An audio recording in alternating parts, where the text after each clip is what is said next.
It seems as though the Hadid family is different, but truthfully, we're so much like so many Palestinian families. It's the first time in my lifetime that I feel that the awareness is more. We're so much closer to freedom than we have ever been. Think you'll get it? I've been criticized a lot for my looks. I also think like if I'm the ugliest of like some of the prettiest people in the world, like I'll take it. You are a positive person. Can you share a moment where you felt deeply betrayed or hurt, and how did it impact you? Well, I'll tell you something. Maybe I'm meant to tell you this, I don't know.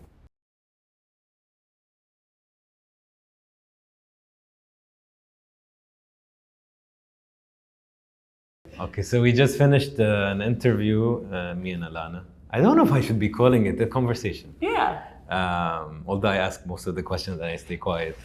But I really wanted all of you to see her mission, her humanity, her being an activist, but then who also is Alana, and where does she come from, and why is she a bit wired the way she is. So I think we did that. I think so. Yeah. We have a good audience here that's thinking we did so.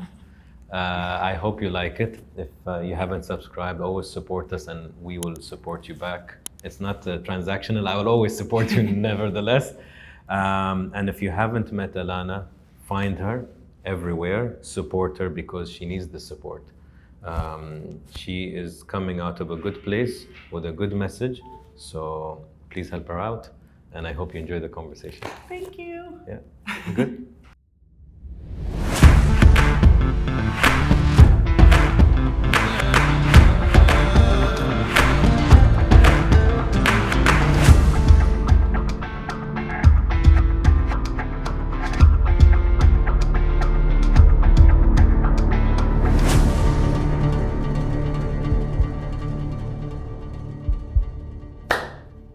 Okay.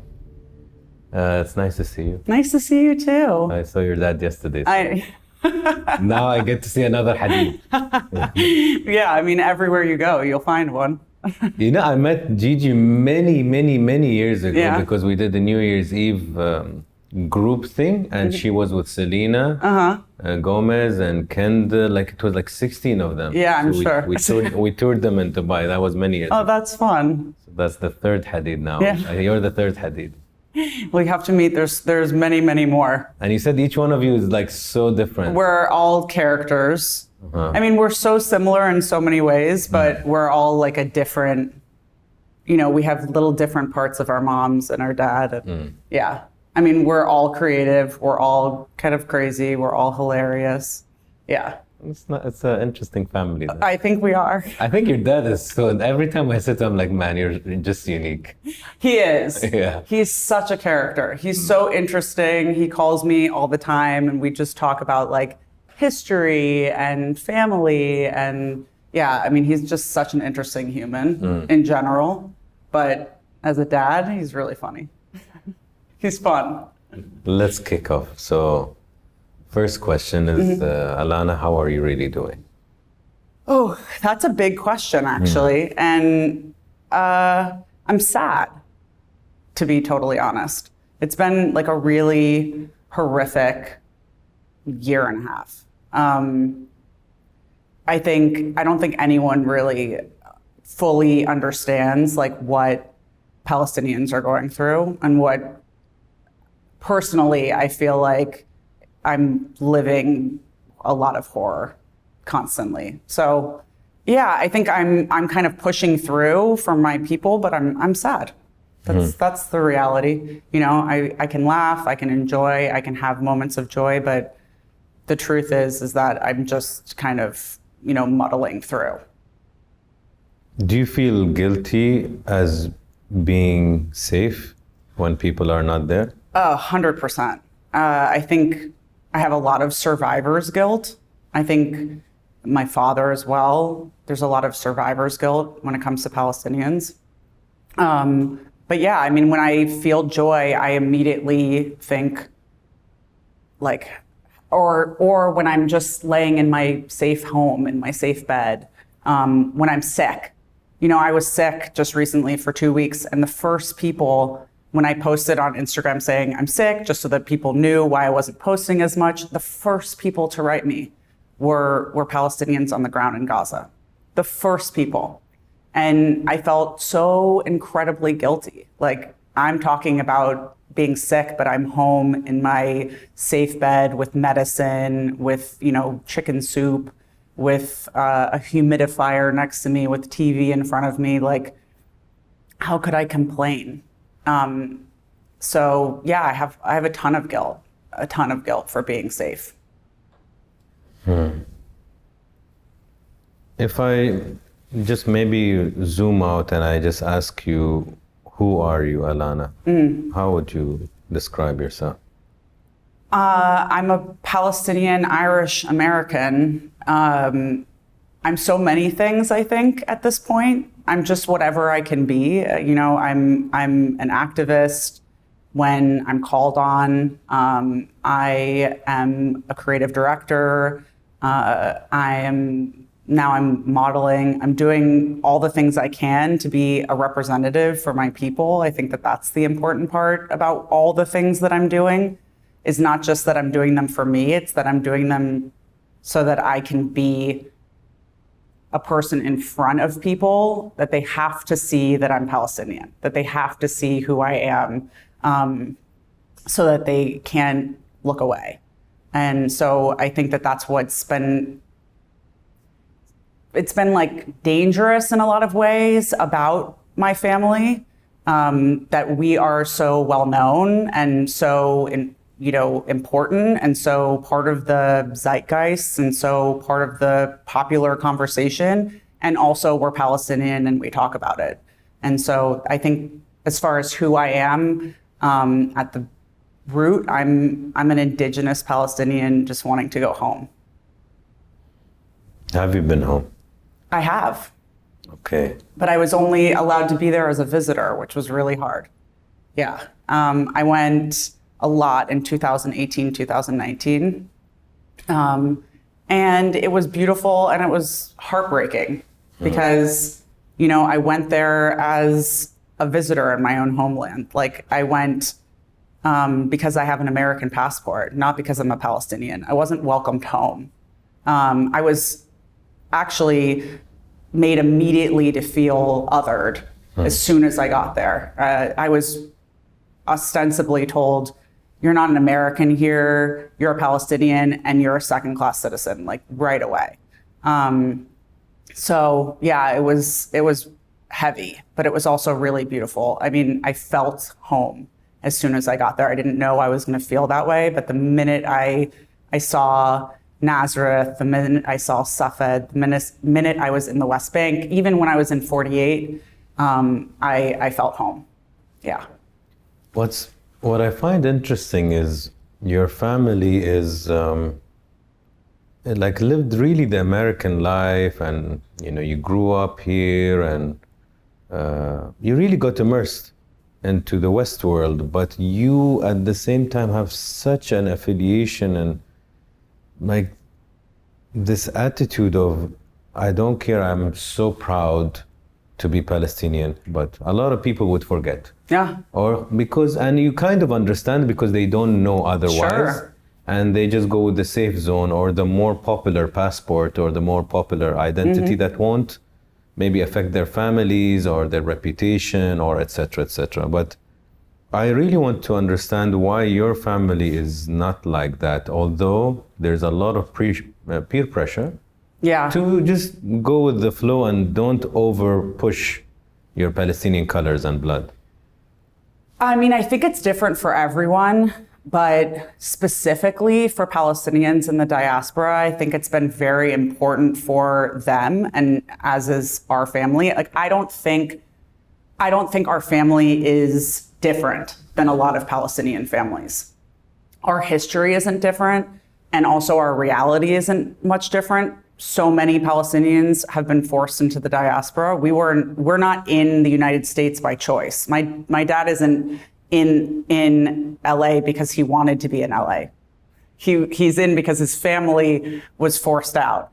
And I think because we were forced away from our homeland, it was so important as Palestinians and in our family that we were constantly reminded of Palestine. So, I didn't realize this until many years later, but my grandmother, the way that she set up our home, my teta, the way she set up our home, her home, was to remind us or to show us what Palestine would have been like. My dad actually built this neighborhood in Virginia where they immigrated to, and my grandmother's house was at the corner, and my aunts and uncles all lived in the same neighborhood. And that's what it would have been like if we had lived in Palestine. We would have all lived in the Hadid quarter of Safed. We would have all, been going to each other's homes. And I think, Palestinians are doing everything to hold on to their heritage because we don't know. I know tens of thousands of Palestinians that have never been to Palestine because they weren't allowed to, because they can't, because they're afraid. People have had to assimilate for safety. Most kind of marginalized groups have to assimilate to become more safe. But one of the important parts is always keeping your heritage. And my family has done a really great job of that, I think. And I think a lot of Palestinian families have, is constant reminder. We have to hold on to Palestine because those little parts of Palestine are the only things we have. That's what we have left, is our hope and our dream of going home. And so, we hold on to it with everything that we have. And I think our family is kind of emblematic of what Palestinians have had to do because we were forced away. So, I do think that it seems as though the Hadid family is different, but truthfully, we're so much like so many Palestinian families. We've adopted America because America is our home, because, us as children were born here, but we still hold Palestine in our heart because we know that it's a homeland that we deserve and we should be able to at least visit it, if not live in. I would just say I agree that, of course, the roots and the identity of you as a Palestinian is just like any other Palestinian family. The big difference is the level of popularity your family has. If you're an unknown family, just within your family neighborhood, people know you, sure. I understand how it's, I would say, easier. But when you're that much in the media and every word you'll say and every little move you're going to make and everything you will wear is going to be focused on, it makes a lot of people, push back or just say, I don't need this drama and I don't need this criticism. So let me just be in the safe zone. Yeah. That's, I think, the main difference. Yeah. I totally agree with you. I mean, I think that it would have been easier for sure for us just be like, yeah, we're American, or talk about my very important Irish side of my family. Like my mother is Irish American. Like that is also a very important part of my identity. And my brother and sisters are half Dutch, also a very important part of their identity, but it's not one that is being stripped away or erased. And so I don't know that it was like a conscious choice, but we knew that people were not talking about Palestine. And so it became important for us to say that we were Palestinian. I don't know that anyone was saying we were, talking internally like we need to say we're Palestinian. It wasn't like something that we decided. It just is. I'm half Irish, half Palestinian. That's what I am. So it never seemed like something I shouldn't be able to say. If I have friends that are, French and German, and they say they're French and German, why can't I say I'm Palestinian? I think that we were just always taught you're Palestinian, not that, we weren't Arab, but not that you're Arab, not that you're, that we lived, because we lived in other countries as well on the way as we were expelled. We could have said we were Jordanian or Lebanese or Tunisian or any of these other things, but we're Palestinian. And so we just said it. And it has been a part of our identity. My father is an immigrant. He's a refugee. He was forced out of his home. So that was reinforced to us, and it's part of our heritage. And so we just felt like it was important to talk about it. I mean, again, I don't know if it was like a specific choice. It just happened to be part of who we were, and we are in the spotlight. And so when we said, you know, when my sister said I'm Dutch and Palestinian, or when my other sister and I say that we're Irish and Palestinian, like we were just talking about what we are, and it became a thing because people were paying attention. Yeah. If we go back, how was your childhood? It was beautiful. I mean, I recognize I was a very privileged child. You know, my family has had a lot of privilege. You know, my dad came from nothing, they came to the U.S. with practically nothing. But you know, he built an empire, and we were privileged, and we were also privileged because we were surrounded by our family. Right. So we spent a lot of time with my father's side, with my mother's side. You know, we had a really beautiful childhood. I had an amazing childhood. Right. And I'm super lucky. I had my dad around, I had my mother around, I had my teta and my jiddo. He passed away when I was young, but like I had my grandparents on my mom's side. Like I'm a very privileged person. So yeah, I think that is something that I recognize, that not everyone had the childhood that I had, but I'm very aware of it. What's the best memory of your childhood that comes to mind? Oh, that's a hard question, actually. Good one.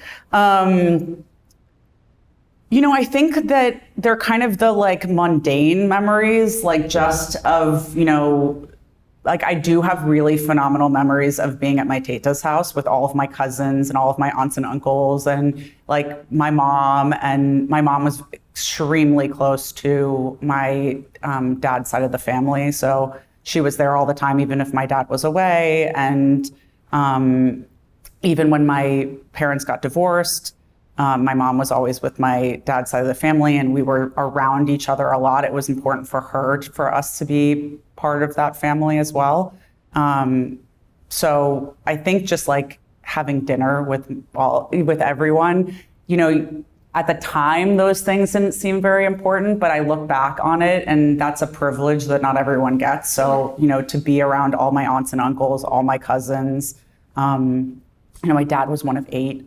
So to have like that big family, and, you know, the cooking and the camaraderie and the jokes. I have very funny aunts, So I just think that those little moments, but also just, I had a really beautiful childhood hanging out with, it was just me, my mom and my sister really. And I have an amazing mother. And so I just think of like holidays and nights alone and hanging out with them. I had phenomenal memories, a lot of them. Any difficult memory?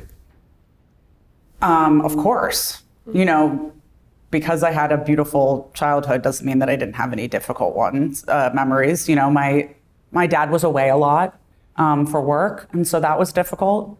But like I said, my mom created this really beautiful space for us, my older sister, Marielle, and I. So I think there's more beautiful memories than hard ones.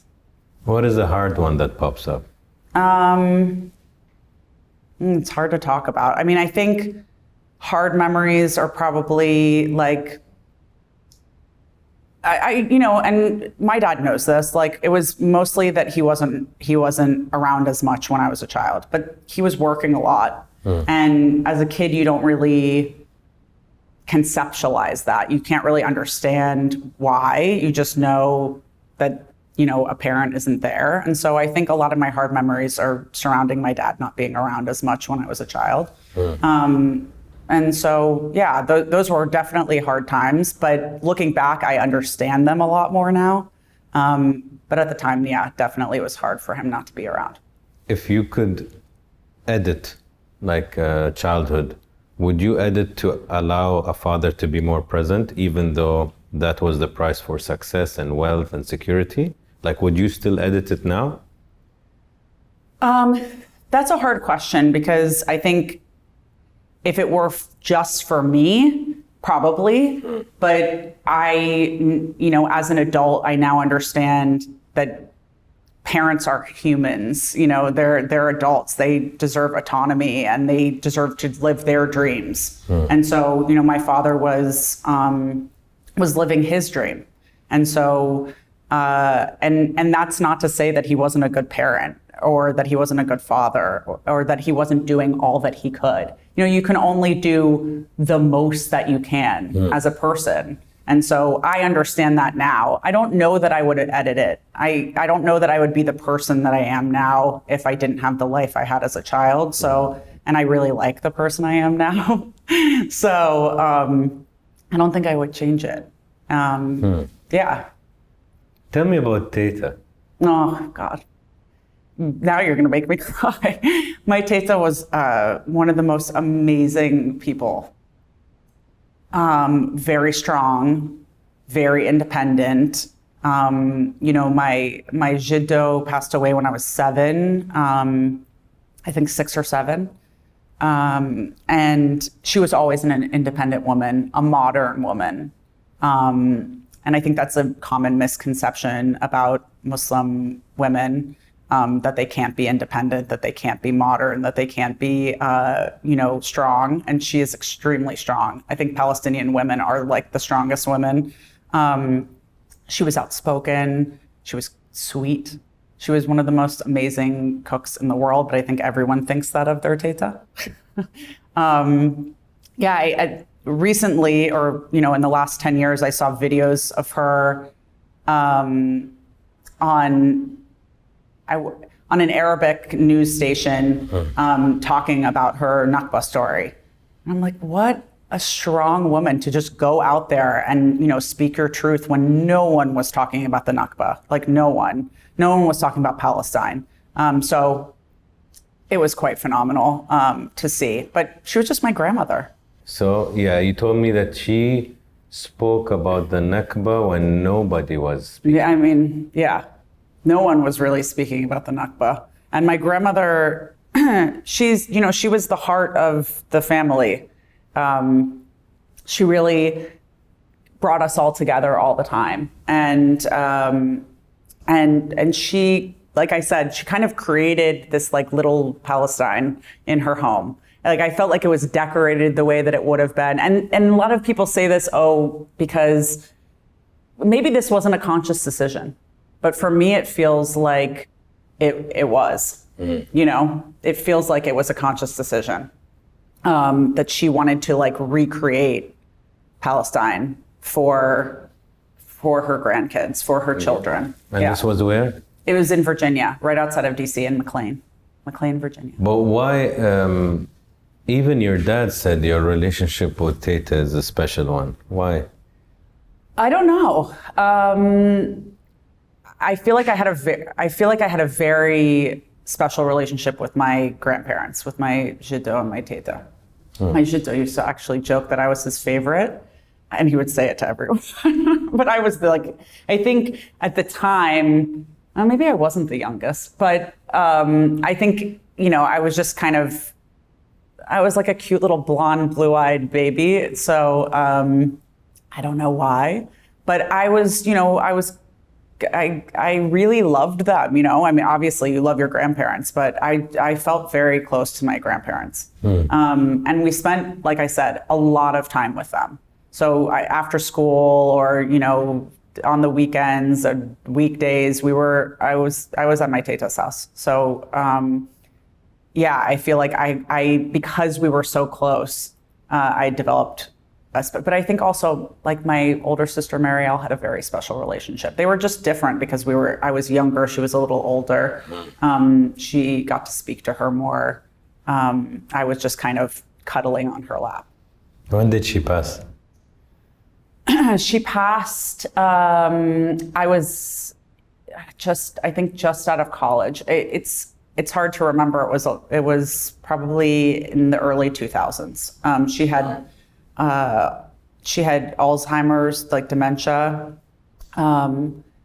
when she passed away, and she had already lost, my aunt had passed from breast cancer a few years before. And I think it was just really, she had a broken heart. And when she was getting sick, she couldn't remember a lot, but she sometimes thought she was home in Palestine. Sometimes she just wanted to go home.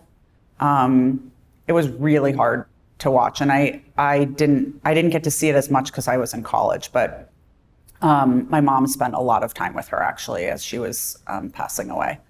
And it was harrowing, how much she wanted to be home. Yeah. I can only imagine a very strong woman that's heartbroken and just wants to go home. Yeah. But how does it make you feel for somebody who loves that woman, but you can't help her in that? I mean, I think that's what is part of like what drives me all the time, is this realization that, my teta is emblematic of every Palestinian, of so many Palestinian tetas and jiddos and, dads and mothers and sisters and brothers that just want to go home, and we can't, and we're trying so hard to help them. It's something that I think I recognized right away. Like, how is it possible that this woman was born in Palestine, so strong to, have just given birth to my father and, walked to another country and lived in refugee camps and moved all over everywhere to different countries in the Middle East, some I'm sure she had never been to, and then moved to a totally different country, to the United States, and built this home and built a life. I think I watched that, and then I realized, like, if she can be that strong, I can be that strong. Mm-hmm. We can all be that strong. So yeah, I think it was really hard to watch and not be able to help. But I think everything that I do now is me trying to help someone else be able to do that. I want my dad to be able to live a little of his life and be buried in the place that he was born. Mm. Yeah.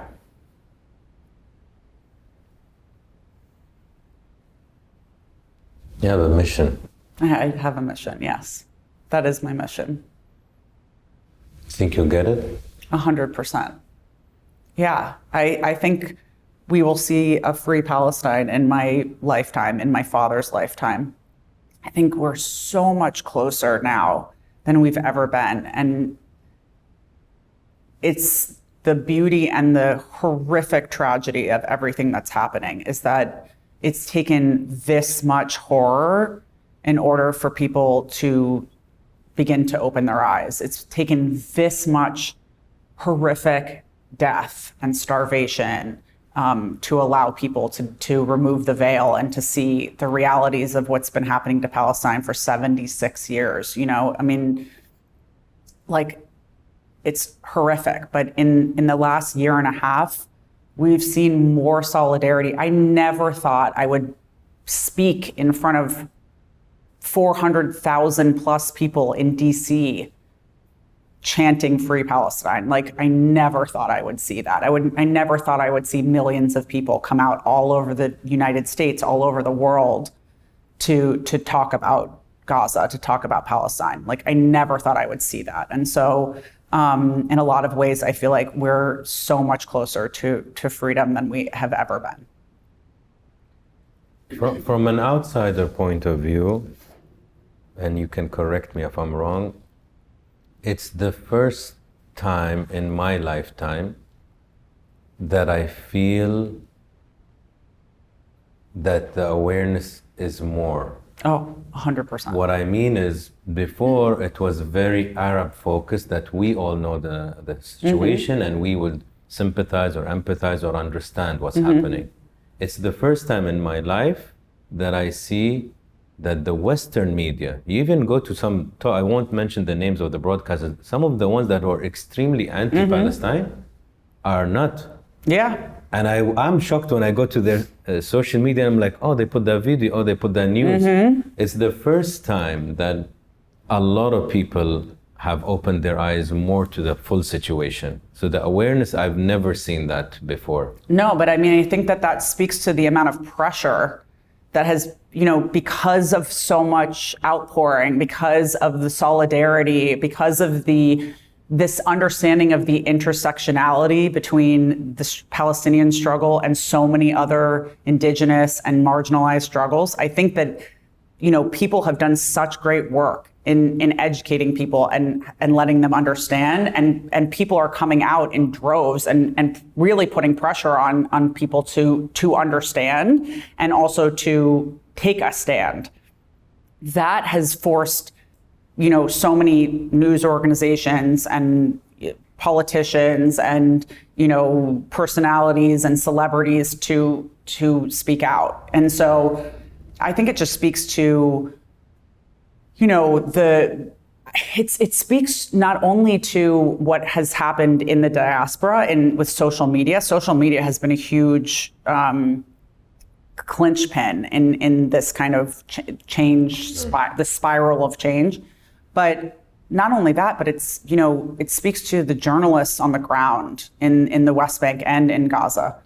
They have done the work that millions and millions of people have tried to do and have never been able to do it, which is, really show what has been going on. And so, I had Palestinian on the show. Yeah. And we just announced a Emirati doctor who volunteered to go to a hospital in Gaza for 1 month.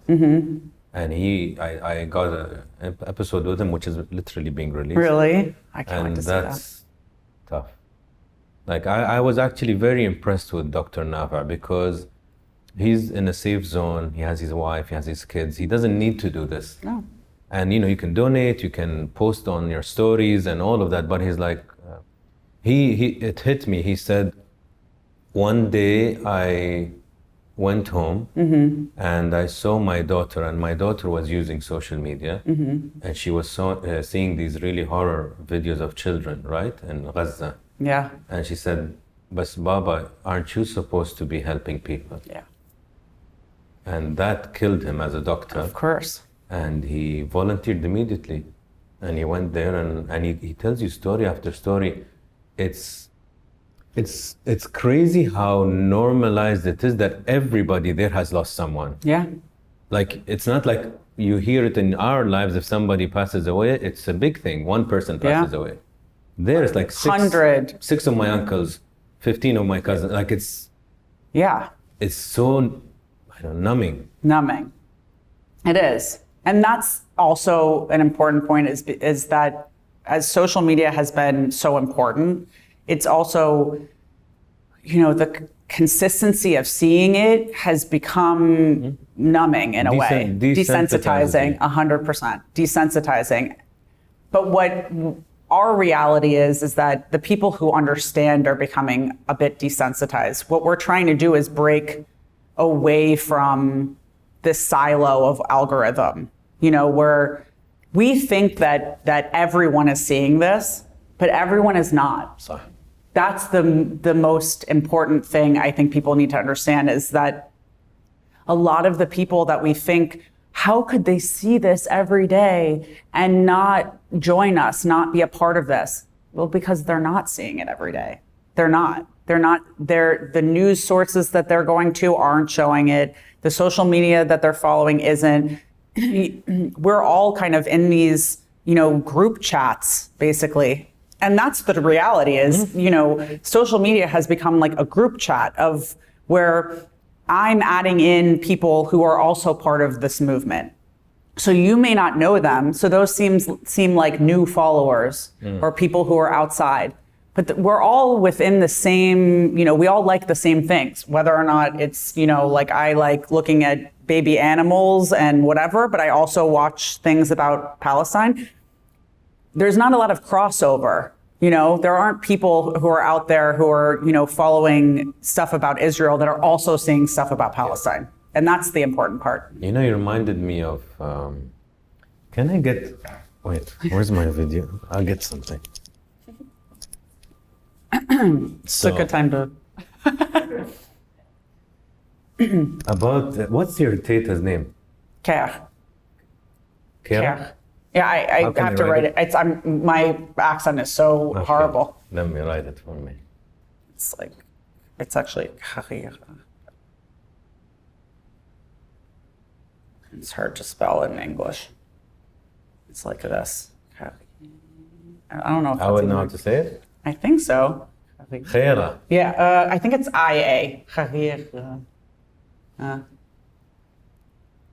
We're doing an Arabic lesson now. I know. You know the name? Yeah, but I don't think that's how it's said. I goodness? can't pronounce it correct. We used to just call her Care, but that's not what it is. Okay. And so you might want to call my dad. No, I want something you said. Maybe. I'm like, you can call my dad really quick. No, something you He'll said. say it the right way. I want to show you. God, that sounds really horrible that I can't pronounce it. No, because you call her Teta. But I called her Teta. I never even really knew her name until I became an adult. I never called my grandma with her name yet.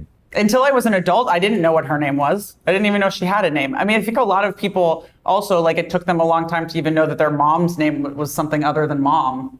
Okay, let me find this video. So just to give you a bit of background, my grandmother was a very powerful woman. I'm sure she was. Yeah, she brought my mom to this world, and the way my mother is, it makes sense. So I was with my mother on this talk show in Egypt. Okay. It's kind of like the Oprah, but of Egypt, right? And then the lady, my mom is very upfront, she will never shy away. And if she thinks something is incorrect, she'll say it. So I think it's this one. There you go. Okay. So I want to show you this. Okay. Video. So it's my mom. Okay. And Mona is asking her about my mother and my grandmother, and she says something like, "Oh, you didn't get along with your mom," or something like that. Because my mom had a very tough time with her mother until she got cancer in the last year, and then they mended things. Oh, that's great. But I think what she'll say might connect with your teta. Okay. So this is her talking, and I'll translate it. I hope there's a translation. Okay. That's your mom? Yeah. She's stunning. I'll tell you what's going on.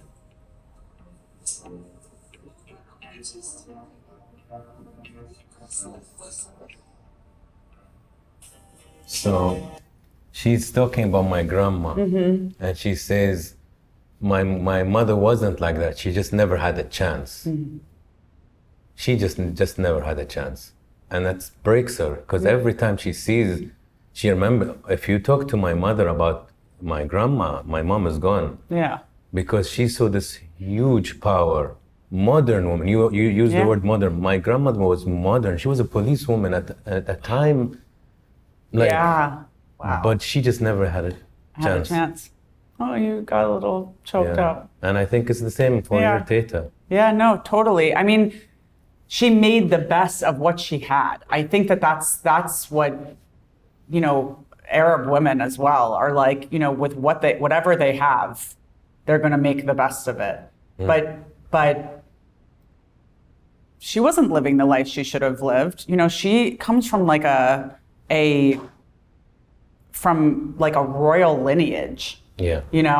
She should have been living this phenomenal life in her homeland in Palestine. Her family name is a big deal family name. And she should have been able to have everything that she wanted and felt safe and comfortable. And And she didn't. She lived as a refugee for many years with, 8 children that she was giving birth as she was a refugee and in refugee camps in different places. Like, she made the best that she could and was still so incredibly strong. But I can't even imagine the person she could have been if she hadn't been expelled. What kills me is Yeah. your teta. What really hit me, what you said, is even when she was not remembering things, she just wanted to go She just home. wanted to go home. Yeah. Like, that's the thing that you or I would have loved to give her. Oh, it's like one of the biggest regrets, I think, of my father's life, of like any of his siblings, of all of the grandchildren. Like, I think the thing that we like feel the most passionate about is so many. I have had a lot of aunts pass away, and I still have my uncles. I still have another aunt. But we all talk about how it's horrific that we haven't been able to, we weren't able to bury our grandparents in Palestine. We weren't able to bury, my aunts, their parents, my cousin's parents in Palestine. This is their homeland. This is the place where many of them were born, and they're buried in Virginia. That's the place that they lived as adults. You should at least have the option. I think. And even if we did, and even if we had the option, we know what happens. There's desecration of Palestinian burial grounds, like, constantly. So there's no respect even in death. So it's horrible. It's horrible. It's truly horrible. Yeah. Since you're a creative person and you're an activist and if we have a white canvas, Okay. and I ask Alana to draw your current mental state, what would you draw? It would be very abstract. Yeah, go ahead. It would probably be a lot of like words, images, like, probably very Basquiat meets Jackson Pollock. Like, there'd be a lot of paint, a lot of words, a lot of images, a lot of scrolling. Like, my brain right now is in this conversation with you, and it's also 2 days ahead. It's what I have to do later. It's, the post I'm doing. It's the movie that I'm working on. It's it's the million things that I'm doing right now. So yeah, my brain right now it would be a very interesting ride if you got all the way in there. We're trying to get a bit of it. You're getting there. You're getting there. Did the divorce of your parents affect you? Do you remember it? No, I don't really remember it. Again, as I said, like, my dad was very, I don't want to say he was absent. He was working a lot. He just wasn't around as much when I was a child. And so when they got divorced, it didn't affect me as much, because I was so used to just being with my mom. So I just basically was with my mom the same amount, and she covered a bit of my the mom roles. did. My mom was everything. Yeah. She was everything. You're close? Very close. Okay. Yeah, she just moved out here, so it's been amazing. Very close. My mom is one of my best friends. Okay. Yeah. What does success mean to you, Alana? I think I have an extremely successful father. So there's a really high bar when it comes to success. I've had to kind of deconstruct success for myself, because I don't think that my idea of success is the same as his. And I don't think that it's necessarily the same as, anyone else in my family, or maybe it is, I don't know. We don't really have the conversations about success. Because we know we're all successful, I feel successful. And I think I had to come down and change that idea. I had to change the idea of what success was for me. because I always thought it was monetary, and I don't think it is. I think that you can be a successful person without having reached a specific threshold of monetary gain. You know, I felt incredibly successful when, like I said, when I stood in front of 400,000 people and got to speak about Palestine. That was a huge success moment for me. But I also have worked in philanthropy for a really long time, and I've raised a lot of money for amazing causes, and that was a success for me. I've worked in a lot of different industries, and I think that, you know, being able to master a lot of things is also successful for me. So, and I feel like a good person, and that feels successful to me. So, you know, and I like myself. And I think a lot of people who are traditionally successful don't. So I feel very successful because I actually look in the mirror and like what I see. So, yeah. What does love mean to you? Oh. Well, I think it's a partnership. I'm engaged. Oh, mabruk. Thank you. Okay. And I, you know, I think It's your first time? it's my first time. Okay, you're close to my age, I think, I'm right? 41. I'm 43. Yeah. Okay. So That's close. For an Arab, that's late, for man or woman. For anyone, that's late. I think. I don't know. My mother got married the second time. No, she had Hassan. But in you're her saying 40s. the second time. Yeah, second time. Yeah, no, I mean, it's not that I've never been close to being engaged or them asking me. I just didn't do it. Yeah. Fair. You know, I think this was, you know, it wasn't, for me, it was never really about time. Although, you know, every woman, I think, when they hit their 30s, they kind of get that like 30s clench, like, oh, am I going to do this or whatever? Or is someone going to ask me, or am I going to get married in my 30s? But for me, it was really finding the right person and not about time. And I've seen so many people get married because they were, you know, 30 and someone asked them and they married the completely wrong person for them. So yeah, I kind of waited until I found the right person. And, you know, and then I had to wait for him to ask. So how do you know he's the right person? Because I feel incredibly supported. And he's really my partner. I think that that's, you know, there's that, you know, that idea that you find your partner. And I really feel like I have my partner. He understands who I am in the best and worst and likes both of them. You know, it's not necessarily easy to be in a relationship with someone who has, like, my family. My fiance doesn't have social media, but he's been in the entertainment world. He obviously knows who my sisters are, who my dad is. But, you know, he's not part of this life. And so it's not necessarily easy. And you don't always get the most savory characters because a lot of people just want to be close, you know, to that. And he's definitely not that type of person. And also, I'm a very vocal activist in a very controversial topic. So that's also not easy. I mean, he's like a white guy from Illinois. He didn't sign up for this, you know, like he didn't ask for any of it, but he's completely supportive. He's learning every day. He's listening. He's, you know, he understands and loves everything that I'm doing and supports me 100%. And I feel the same way about him, you know?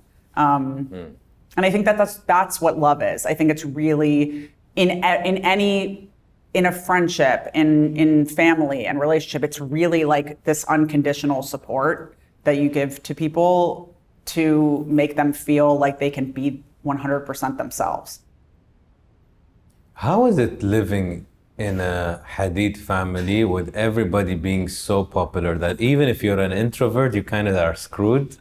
Because it's like you're in a default limelight because you have a lot of successful and popular, again, successful is the subject. Yeah. Popular, yeah. Very popular individuals, and each, like you said, has their own flavor. So you're in it, even if you don't want to be in it. Yeah, I mean, Thankfully, none of us, I think maybe Anwar is like the most introverted, ironically, because he's like the most creative and is, has a band and is doing all of these amazing things. And it probably was like the first of any of us to be vocal about Palestine on social media. But I think if anyone is a more introvert, we're not a very introverted family just by default. Like we're pretty easily in social settings, but I think that it's a lot. I think it's a lot for them. I mean, for you. Oh, for me. Yeah, like how is it for Alana? I mean, I didn't choose it necessarily, but I respect it. I'm also very much part of it. I'm not exactly like shying away from it, and it's a plus in a lot of ways. There are things that I want to talk about, and I have the platform to do that because of my family's celebrity. So I just take advantage of it instead of looking at it as like a negative. But it's not 100% easy. You get a lot of backlash for things that you didn't really ask for. I didn't ask for people to be like on TikTok, like dissecting my body. Or telling people how much they love or hate what I'm doing or wearing or whatever. But, that's just kind of part of the program. And I think that over time, we've all like learned how to deal with it. And I've learned how to deal with it. And I take it for what it is positively. I really do. I guess I'm like kind of an extra positive person. I try to look at the silver lining and not look at the, the gray cloud. How's your mental state? Ask my therapist. I think it's okay. Like, I don't think that anyone can be mentally stable right now. And I kind of think if you are fully mentally stable while watching like an ongoing genocide, like you've lost a bit of your humanity. So I think I'm okay, in that I can function, I can get out of bed, I can go do work. But I think that that's something that I'm pushing through to do. I'm not like doing that. I would rather just curl up in a ball and probably watch videos on social media and cry and talk to my friends on the ground. Like I think I would probably rather do that than push every day. But I know that it's important, and I know that that I have the attention and respect of people in Palestine on the ground. And so I do that. I get up and I do this stuff every day for them, not just for me. Are you tired? I'm exhausted. I'm sick often as of late. Yeah, I'm tired. I'm really tired, but I think we're all tired. And yeah, I wake up tired. I go to sleep tired, yeah. You notice how when I talk about you talk about other people. Yeah. I always do that. Are you tired? I am tired. We're all tired. Yeah. Because I don't feel like right now I'm necessarily like living for me. And I think that that's kind of, I have a really giving mother, and I come from like a long line of people who gave much more of themselves than they asked for. That comes a lot from my mother's side of the family, who, my mom is just the kind of person who she'll just do anything for you. And for, people that she loves, she'll give everything. And so I think my mind is in the place of right now, it's really not about me. I'm like a vessel with which like I get to speak about the things that are happening to other people. Like it's not about me. It's about them. And I'm just like the voice box. Yeah. Can I have the red card? I have some cool questions that I don't want to forget. Yeah, of course. Okay. So it's a mix. What is a fear or insecurity that you've struggled with throughout your life? I think I've been insecure about my looks. Really? Sure. Okay. I'm part of like one of the most beautiful families in the world. So, I've been criticized a lot for my looks, like that I'm like I'm the ugliest. Really? Yeah. You know, and like I also think like if I'm the ugliest of like some of the prettiest people in the world, like I'll take it. You are a positive person, for sure. Silver lining everywhere. Yeah, of course. Yeah. Like that has been consistent. Like I'm, you know, and again, like I think I have truly like beyond what other people think. I think I have some of the most beautiful siblings and family members in the world, and not because conventional people have said, not because they've been on the cover of magazines, but because they're like really good people. You know, like my family is really good people.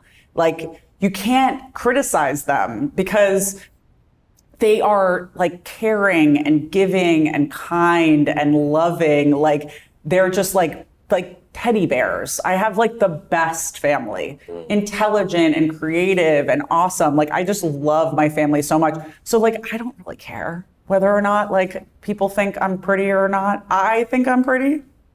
And I have an amazing... You know what I love about you? No. That you really are at peace with how you don't even have to have over makeup or under makeup. I watched, because I did some research, and I'm like, one of the sexiest things for me in human beings is somebody who's comfortable in their skin. Yeah, it's taken me a while. I'm not saying, like I'm 41. It's not like, you know, I always felt this way. But I think I actually felt this way a lot younger than a lot of people tend to. And it's been very sad for me to watch like what social media is doing to kids as far as their, you know, body image. And because people are so critical and they feel like it's okay to be critical or like be a troll, it's hard. But, you know, I feel good about myself. And so like, I'm not, you know, if you want to attack me, attack what I'm saying, not how I look. Cause like, there's a saying by Socrates, and I said it in Arabic also, and it became a thing. Okay. Although it's not my words, but I love it. And it says, speak so I can see you. Yeah. And it's one of the best things because it doesn't matter how pretty the facade is if the brain is absent. 100%. So yeah. I agree. And I love what you said. You said they're really good looking people, blah, blah, blah. But he said, Anas, they're actually good people. They're good people. And I think that's one of the most undervalued aspects of any person. Even now when I interview candidates for any job, I see a great CV. I'm like, yeah, but is the person even good? Yeah. Like, it doesn't matter how smart you are. If you're not a good person, I don't want you in my company. 100%. If you're an asshole, but you're really smart, guess what? Yeah. Nobody likes you. And that's the thing. People are always asking me, like, has it been hard because you've lost a lot of friends, you know, because you're speaking out and whatever. I'm like, they're obviously not very good people. So, you know, were they ever friends or were they people that I really wanted to be like within my circle? No, it's like, bye. So yeah, no, I feel good about myself and I like myself. Self-love, everyone. Okay, if someone asked you to describe your relationship with yourself in one word, what would it be? Love. Love. I'm in love with myself. I sometimes listen to love songs and I like sing them to myself. I know that sounds so self-indulgent, but I spent a lot of time not liking myself when I was like younger. So to like love myself at this level is like a big like thing for me. I think it's something to be celebrated. It's part of my success. Was it difficult? You said that many years you didn't love yourself. Like that was a long time, a big process, or? I mean, I think that I think it was a big process to like come to the place where I really like recognized every part of myself and like said, I like this part. Like I like, you know, the not so great parts, maybe the times in my life where I wasn't such a good person, you know, like that I didn't do something great. For me to identify that and to like say, you know what, I love that because I like who I am now, that took a while. And I don't think that, I think one of the sad parts is that a lot of things in social media specifically are being like, love yourself and... You can go ahead. Okay. I don't mind it. Love yourself and like find self-love and whatever. And they're acting like it's something that you can like get to immediately. Like there's so much, it's like, you can't Postmate self-love. You know, you can't like, it's not coming to your door. You have to, it's a work. It's something you have to work at. And so I've spent a lot of time working on it and I'm here now, but that's not to say that like you know, like if you're in the middle or the beginning of that process, like you're not going to get to the place where I am, where I'm singing love songs to myself. Like you can get there. It's just, it is a process. And so I don't ever want anyone to think that it's something that you just like overnight wake up one morning, open your eyes and you're like, I love myself. I think that's the deceiving part Yeah. of social media. It makes things very express and drive through, and you can just get it like instantly.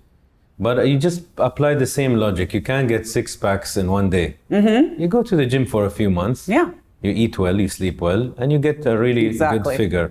Same with intelligence, and if we apply the same logic to self-love, Yeah, it takes work. exactly. And then I think it takes maintenance. 100%. Oh, that's a very good point. Yeah. It's not, you know, like you can lose it too, you know, especially with the way that the world is right now. You know, like I said, like I have people on the internet who are constantly like saying how ugly I am or what a bad person I am, or, you know, that I'm this or I'm that. And so if you like allow yourself to fall into that pit, you have to do the same steps to get back out, you know? So I just try to, like I joke about it, and I also just remind myself that this is like this kind of fake world. It's not like the real world, and in the real world I have, like I said, beautiful people Good around people. me. Yeah. Can you share a moment where you felt deeply betrayed or hurt, and how did it impact you? Well, in regards to everything that's happening now, I mean, I've had like a lot of deep betrayal. I mean, I think I talked a little bit about the fact that, you know, I lost a lot of friends, or people who I thought were friends. You know, I had friends that I was friends with for, you know, 20 plus years that came out, and they didn't just like unfriend me, or, you know, they said horrible, disgusting things about Palestinians, about me online. So, I mean, I felt deeply betrayed because I had been friends with these people for 20 years. And, you know, I've never been shy about the fact that I'm Palestinian. It's not like I was coming up to people and being like, hi, I'm an Arab. I was like, I'm Palestinian and Irish. So they knew who I was. And I've never been a quiet person. I'm a very outspoken person. So I think everyone kind of knew where I stood. It was hard to realize that I was like for a lot of people, I was like tokenized. I was like the token, like Arab friend, the token Palestinian friend. This happened a lot, like after 9/11. A lot of people like to say like, look, I don't hate Arabs because I have an Arab friend. And it's the same thing for a lot of, you know, a lot of people who wanted to say like, I don't hate Palestinians, I have a Palestinian friend. So it was, yeah, I think that was like a huge betrayal for me, a huge, like something that I definitely, even though now I can look at it and say, I don't want those people around me, at the time, and this has been happening since like 2021 all the way through now. This is not like an October 7th thing. This has been, you know, for a while. I've been like losing long-term friends. I think that was like a little bit gut-wrenching. Because, yeah, I mean, you think that someone knows you, you went to their weddings, their children's, the birth of their children, their kids' birthdays, all sorts of things. And for them to then all of a sudden say, it's crazy how we can be dispensable for a lot of people. Oh, 100%. You know, because it's just the way we look at life from our glasses. So we expect people to have the same glasses, but it's They definitely do not. Yeah, and No. and you come to a certain age and a certain experience where you realize your nice, funky pink glasses are not on everybody. If they're pink or red or blue, Yeah. but it's just not the same. Yeah. And for you, maybe loyalty and that you share the meal with Anas is so big, and for me, I don't even care that I share. Yeah. But you know, it's perspective. You care. I love me. Yeah. If you come to Dubai, we sit Yeah, on the of floor course. and we eat from one plate. Yeah. That's my style. Okay. This I love. If you hypothetically could teach every child in the world one lesson only, what would you teach them? Oh, that's a wow.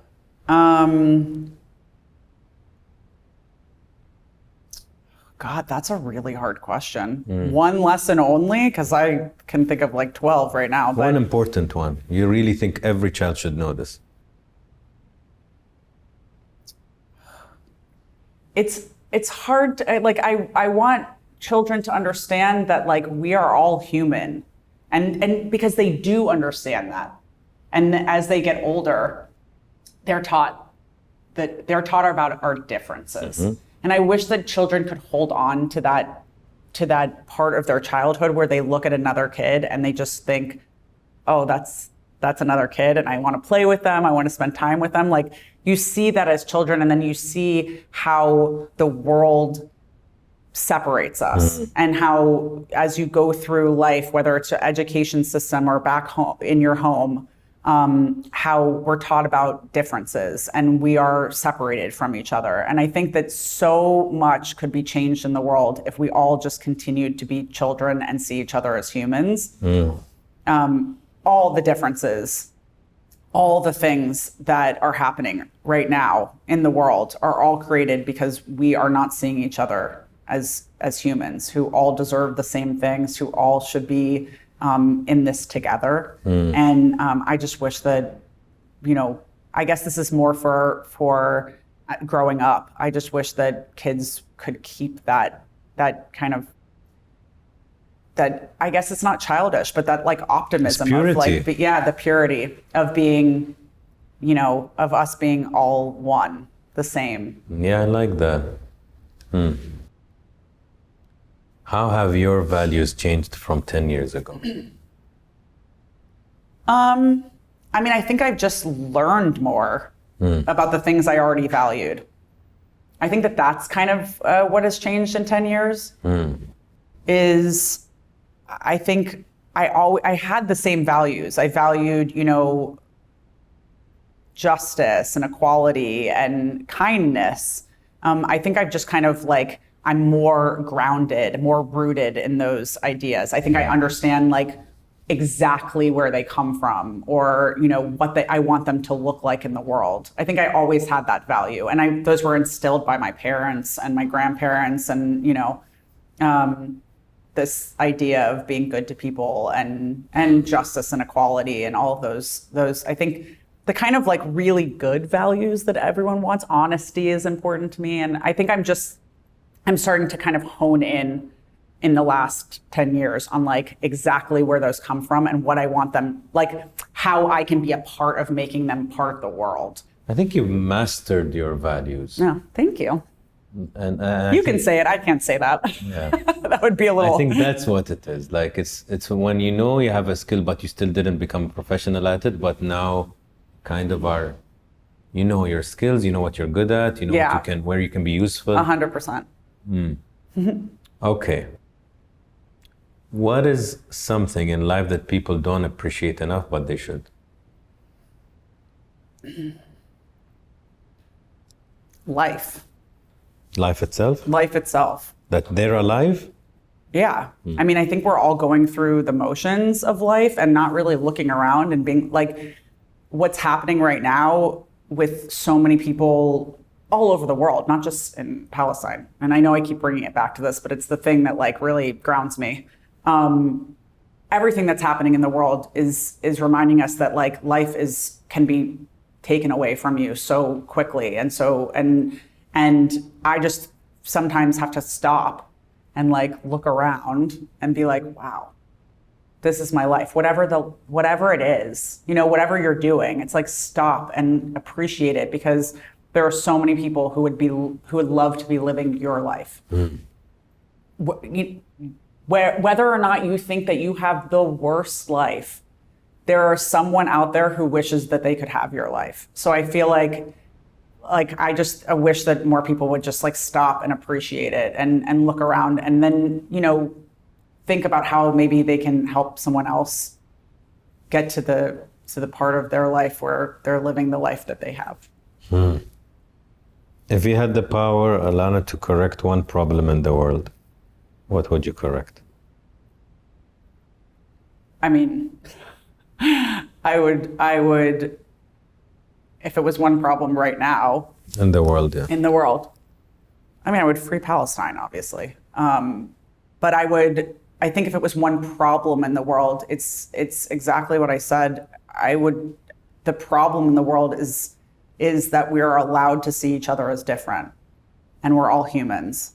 And we need to start seeing each other that way. And I wish I could correct that, because I think if everyone could stop going, you're this and I'm that, us and them, you know, we're against each other, when truthfully, like, we're all on this earth, we're all humans, we're sharing this earth together. Like, we should all be like enjoying each other instead of saying like, I'm different than you and like, I want more or you should have less. I will say something that might sound funny or weird. That's okay. But I really feel wars are old-fashioned. Yeah. Yani khalas. No, yeah. Yeah, I don't get it. Like Yeah. we're supposed to be in a modern age with awareness, with psychology, with philosophy, with, I don't know, a more empathy. I like that. We're supposed to be. It's true. I can't believe that this is happening. No, I mean, in any part in the world, including Gaza, everywhere. I don't get, like, I really, of course, there's greed, there's power, there's all of these things, and well, like, they are old-fashioned because they're all most rooted in colonialism and white supremacy, and so they are old, and we haven't broken that old chain. Imperialism and colonialism and white supremacy and supremacy at its root. These are all old thought processes that still exist now. I mean, even if we go really back, like caveman, I understand a tribe fighting a tribe for land or for food or Yeah, but whatever. they had enough. But now They had enough room. We always had enough room. And I think it is in our raw nature to fight as creatures. Like, we like violence, but then we're supposed to mature and we're supposed to learn and we're supposed to coexist. Like, and we were doing so well, by the way. The last stretch before the recent, it was Like, when were we doing? If I'm not mistaken, before the wars that have happened recently, it's the longest stretch. I think before Ukraine and Russia, I think it's the longest stretch of a human history that didn't have big wars. But you're like, okay, we're maybe getting better, and then suddenly you go back to all of that. But I also think that you know, we are like programmed in this way to only see certain things. Like, you know, Ukraine and Russia, like, one of the reasons why people focus on it is because it's like white people and white people. It's like a bunch of white people, like European looking white people. And that's to say, like, there were a lot of things that happened in that time span that happened in Africa that no one talked about. And so it's like, you know, was there a long stretch, and who was involved in those things? And I think that, like, we just have to be really honest with the realities of like what has been going on. And I think you hit the nail on the head when you said that, like, war is old and it's being perpetuated still because we live in this old system, and we allow old white guys to run the world. And that's the reality. And so when we break out of that system and we allow other people to take the reins, I think that we will see a lot. Like, when the people actually have a voice, you hear what they want. The world is speaking right now about what they want. Just, you know, Palestine and Sudan and Congo, like, we're all talking about those things. The people are speaking, and they're saying something very different than what world leaders are saying. And so the systems are what's wrong. The people understand. Sounds so simple, yet not. Of course it's not simple. If it was simple, we would have done it a long time ago. But it's possible. That's what's important. What is a piece of advice you haven't forgotten? I mean, a piece of advice that I haven't forgotten. I think a lot of people have told me, you know, in a lot of different instances, to be yourself. And I think that I know that sounds so... No, I smile because it's really nice. Yeah, I mean, it's such a, you know, people always say that, like, if you're going on a date or you're doing an interview or whatever, you know, just be yourself. And I think I haven't forgotten it because it reminds me that, like, in every instance, getting as close to being comfortable and being me is always going to be the best. I'm always going to have the best outcome. And it also reminds you that, like, who you are is the person you should be showing the world. Like, you will make a bigger difference by being you, not being who you think other people want. And that's the craziest thing. The craziest thing is how difficult it is to be yourself in a world that tells you should act this way, you should be this way, you should dress this way, you should. We say be yourself, and people think yeah, of course I'll be myself. Yeah. But are you? Yeah. And how hard is it when we use the word real? How real are you? Yeah. It's very rare. Even in interviews, how many you would sit with and they're very idealistic. Yeah. And I actually think a lot of people are not aware that they're being idealistic. Sure. They're living a role that they have painted of themselves, but Yeah. it's not really them. Yeah. When no one's around. Yeah. Well, the things I would talk about in this interview are the things I would talk about, like, every place that I go. You know, I talk about Palestine, I talk about colonialism, I talk about self-love. Like, this is just me having a conversation with a friend. Like, I feel totally that it's important to always be that person. 100%. Do you have the card game, by the way? Ooh, there's a card game? Yeah, I'm gonna give you one. You can play with your family. Ooh, I friends. love that. I didn't know there was a card game. Okay, so we'll do this. Cute. So this is a cool card game. Yeah, I Mix mean, that's it. a really nice Can you box. mix it? Yeah. So we'll do one for you and one for the audience. Okay. I could do it like a... Okay. Oh, shit. Okay. Okay, I'll get one for you. Okay. Is it like... Oh, we asked this. Okay. Another one. Rude. Okay. I'm gonna ask, and this is the way to answer. Oh. Okay. So, do you believe in love at first sight? Okay. One word. Yes. Really? Okay, now you have to explain. Give me the card. That's not what it said on the thing. No, I'm just Yeah. kidding. Yeah, I mean, I think... At first sight. Yeah. How? I think that you can fall in love a million times. I'm not saying that that's lasting love.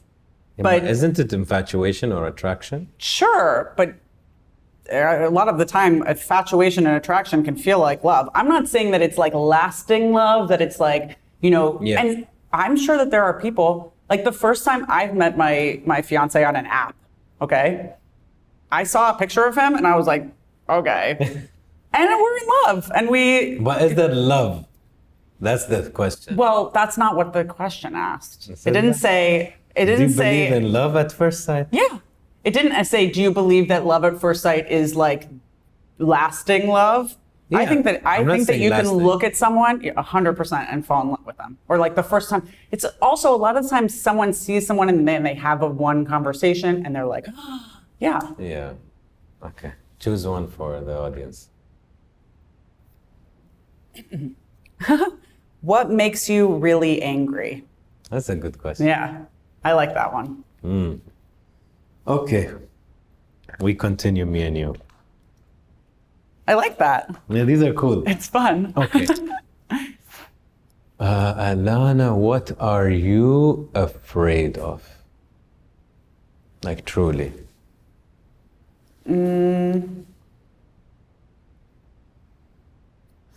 I mean, that's a hard question. I definitely have fears. I try to like face them head on, but I think what I'm afraid of is, you know, that I won't get all the things that I've been working for. That, you know, that I think I'm striving so hard for specific goals, and I would really like to see at least some of them come true before I die. So, you know, I think I have a fear that I won't get there. And again, that won't make me feel not successful. It's just that I'm afraid that, you know, that I will have worked a lot of my life to get these things and that I won't actually get them.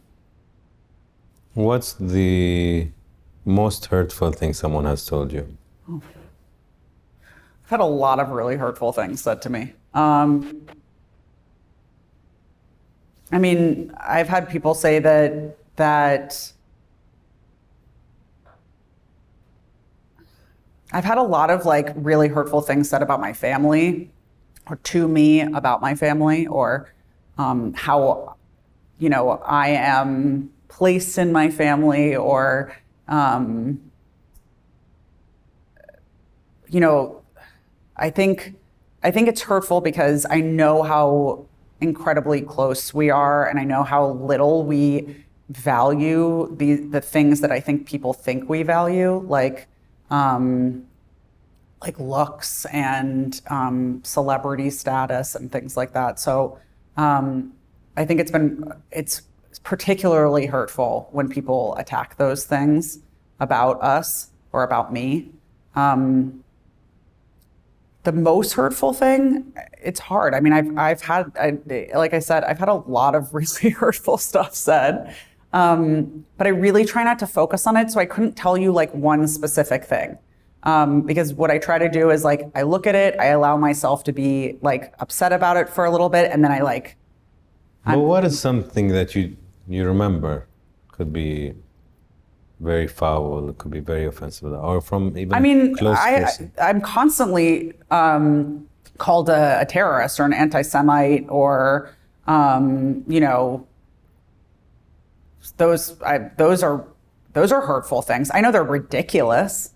I couldn't possibly be anything farther from being anti-Semitic or a terrorist. But yeah, I mean, I think when people first started saying it, it was like what a punch in the gut. I have really phenomenal friends that I've been friends with for years that are Jewish. I care a lot about Jewish people, but my affiliation with Palestine has nothing to do with Judaism, and I'm a Palestinian. I think that those things were hard. It's hard because I know how that erases my place in the world. Like, I know that is like such an easy, dismissive statement. And so that might not be the most horrible thing, but I've heard it so often. And now I'm kind of over it, I think. Who's someone that has passed and every time you remember them, your heart aches? Oh, my aunt Maha. She was my father's youngest sister. She's a twin. My uncle Mahmoud is her twin brother, and he's still with us. But she was also my mom's best friend and my dad's sister. So she was very close to me, and I'm like best friends with my cousin, with her daughter Nadine, and she has another daughter, Michelle, my other cousin. I'm just very close to them, but her passing was very hard. She was also like a fierce woman, just beautiful on the inside and the outside, and yeah, it breaks my heart every time I think about losing her, because I know how important she would be in my life now. And so it's hard knowing that it's been so many years since she passed. I was in college when she passed away, but so not that many years, but yeah, it's hard. It was hard. She suffered a lot, and yeah, it breaks my heart. Why her? I think because of how close she was to me. Like, I was close to a lot of my aunts, but she wasn't just my aunt. She was really my mom's, like one of my mom's best friends. So my heart broke in a lot of different ways. You know, she was like, the amount of time that we all spent together, she was like almost like a second mother. And she was impactful in my life, even though, you know, I was young. And I also think being so close to my cousin Nadine and Michelle, like knowing that she wasn't able to be there for a lot of their life is very hard. But I can just see what kind of person she would be to me now if she was still alive. So yeah, it hurts. If once we're done with this interview, you stepped out and you saw Tata and your aunt, what would you tell them? Ooh. I would actually ask if they were proud.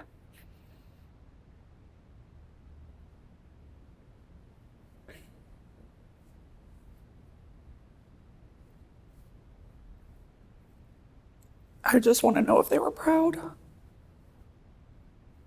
Proud of what? of me. You don't think they would be? No, I mean, I think I know they would be, but I would love to hear it.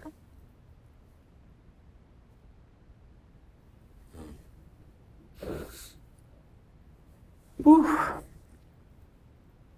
Yeah, I would love to hear them say that they were proud. Well, I'll tell you something. Whether I was meant to tell you or... They brought up a good woman. Thank you. And I think maybe I'm meant to tell you this, I don't know. But I don't know you well. And your Tata played a big role in your life. Even your dad thought so. He even said you might be cooking like her. And your aunt, who I just got to know, Yeah. if she played this big role, then they brought up a woman. Thank you.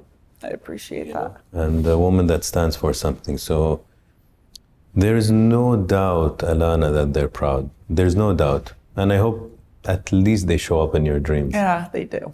Okay. So that's good. Thank you. I appreciate that. That's what I feel. Yeah. Yeah, you have a good, kind heart. Thank you. We need more of those. Yeah. Hypothetically. And inshallah, you have a very long, healthy life. But if you were to pass this evening and you had no chance of communicating with anybody, who would you feel was the most person you wanted to say something to, but now you can't? Oh, my mom. Your mom. Oh, my mother. What would you need to tell her?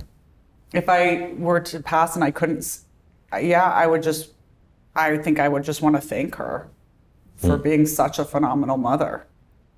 She was just such a good mother. She is such a good mother.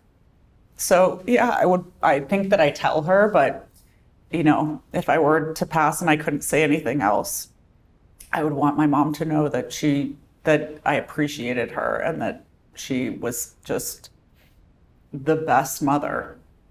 Yeah. Well, I hope she hears this. Yeah, I'm sure she watches all the interviews I do. Yeah. If we could take out Alana's heart and place it out, what would your heart tell you?